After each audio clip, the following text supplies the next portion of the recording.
Alors oui, en partie, mais c'est un débat international qui existe depuis des décennies.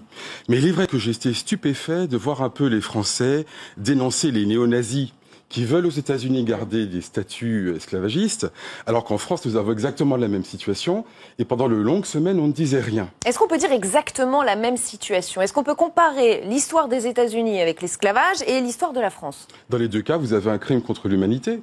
Le général Lee, c'est le chef du camp des esclavagistes aux États-Unis.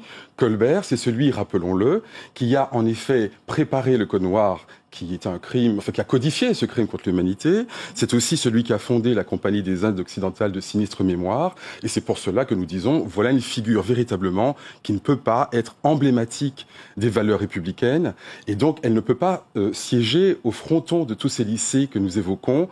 Il est marqué souvent liberté, égalité, fraternité à l'ombre de Colbert, alors que Colbert était l'ennemi de la liberté, l'ennemi de l'égalité, l'ennemi de la fraternité. Donc très concrètement, vous voulez déboulonner les statuts de Colbert et débaptiser les établissements qui exactement. Alors, ce que nous disons, c'est qu'on ne peut pas tout changer en France, évidemment.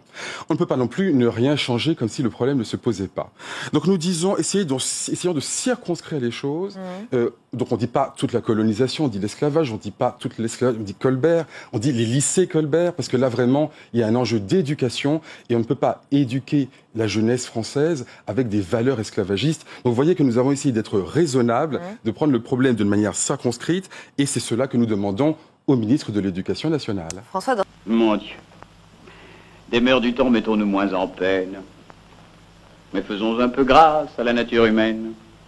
Ne l'examinons point dans la grande rigueur, et voyons ses défauts avec quelque douceur. Il faut parmi le monde une vertu traitable. À force de sagesse, on peut être blâmable.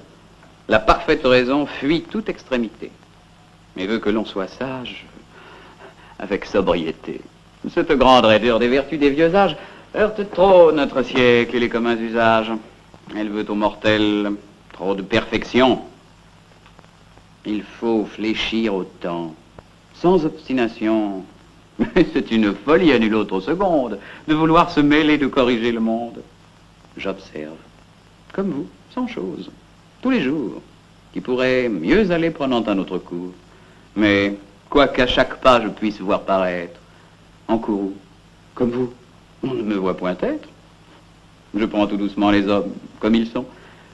J'accoutume mon âme à souffrir ce qu'ils font, mais je crois qu'à la cour, de même qu'à la ville, mon flegme est philosophe, autant que votre bile.